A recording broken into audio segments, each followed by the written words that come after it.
16వ శతాబ్దానికి చెందినటువంటి ఈ ఆలయము కడప నుంచి 25 కిలోమీటర్ల దూరంలో ఉన్నటువంటి శ్రీ కోదండరామస్వామి వారి ఆలయం ఇది. ఇక్కడ స్థల పురాణం ప్రకారం చూసుకుంటే ఒంటుడు మెట్టుడు అనే ఇద్దరు దొంగలు దొంగతనాలు చేస్తూ బతికేవాళ్ళు. ఒకానొక సమయంలో వీళ్ళు దొంగతనాలు మానేసి స్వామివారికి భక్తులుగా మారారు అని స్థల పురాణం చెబుతోంది. అందుకని వీళ్ళ పేరు మీదుగానే ఒంటిమిట్ట అనే పేరు వచ్చిందని కూడా చెప్తారు. రాముడు వనవాస సమయంలో ఇక్కడ కొంతకాలం గడిపినట్టు మనకు తెలుస్తూ ఉంది. అదే సమయంలో సీతమ్మ వారు దాహం వేయగా శ్రీరాముల వారు తన బాణంతో నేలను కొట్టినప్పుడు కొన్ని నీళ్ళు అయితే పైకి వచ్చాయి. వాటిని ఇప్పుడు రామతీర్థం, లక్ష్మణ తీర్థంగా పిలుస్తూ ఉన్నారు. ఒకప్పుడు ఈ ప్రాంతం అంతా దట్టమైన కేకారణ్యంగా ఉండేది. ఇక్కడ ఋషులు మునులు రాక్షసుల బాధలు భరించలేక శ్రీరాముల వారికి రాక్షస సంహారం చేయవలసిందిగా కోరారు. వాళ్ళ కోరిక మేరకు శ్రీరాముల వారు కోదండాన్ని బట్టి రాక్షస సంహారం చేశారు.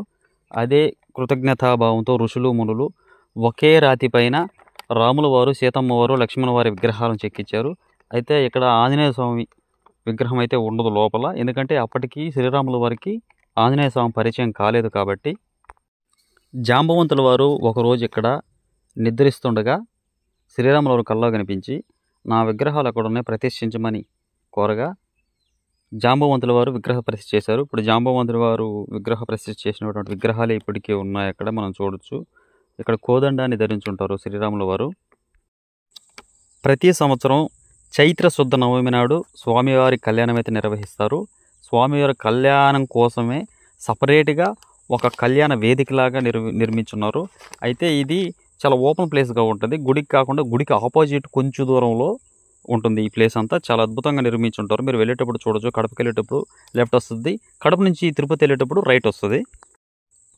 ఆంధ్రప్రదేశ్ గవర్నమెంట్ వారు స్వామివారి కళ్యాణానికి పట్టు వస్త్రాలు, అదేవిధంగా ముత్యాల తలంబరాలు ప్రతి సంవత్సరం ఇవ్వడం ఆనవాయితీ. ఈ దేవస్థానం టీటీడీ వారిచే నిర్వహించబడుతూ ఉంది. టీటీడీ వారు ఇక్కడ భక్తుల కోసం వసతి గృహం కూడా ఒకటి ఏర్పాటు చేస్తున్నారు. అదేవిధంగా జలప్రసాదం కూడా ఏర్పాటు చేస్తున్నారు. అన్నదాన సత్రం కూడా ఒకటి ఉంది. మనం దర్శనాలకు వెళ్ళినప్పుడు లోపల పంతులు ఎవరైతే ఉంటారో ఆయన వెళ్ళిన దగ్గర నుంచి భక్తుల చేత శ్రీరామ, రఘురామ అనే నామాలతో స్టార్ట్ చేసి అందరి చేత పలికించడం అనేది ఒక ప్రత్యేక ఆకర్షణ ఇక్కడ నిలుస్తూ ఉంది. ప్రతి దేవస్థానంలో ఈ విధంగా చేస్తే చాలా బాగుంటుందనేది నా ఉద్దేశం. ఈ దేవస్థానాన్ని ఇంతవరకు ఎవరైతే చూడలేదో వాళ్ళు ఖచ్చితంగా వెళ్ళి విజిట్ చేయండి. ఇంతకుముందు ఎవరైనా వెళ్ళుంటే కామెంట్ చేయండి. ఈ దేవస్థానంలో తూర్పు ద్వారం దగ్గర నుండి మీరు గమనిస్తే శిల్పకళ అనేది ఒక రేంజ్లో ఉంటుంది. ఇది చూసుకుంటూ వెళ్ళండి. మన ఛానల్ అయితే సబ్స్క్రైబ్ చేయండి.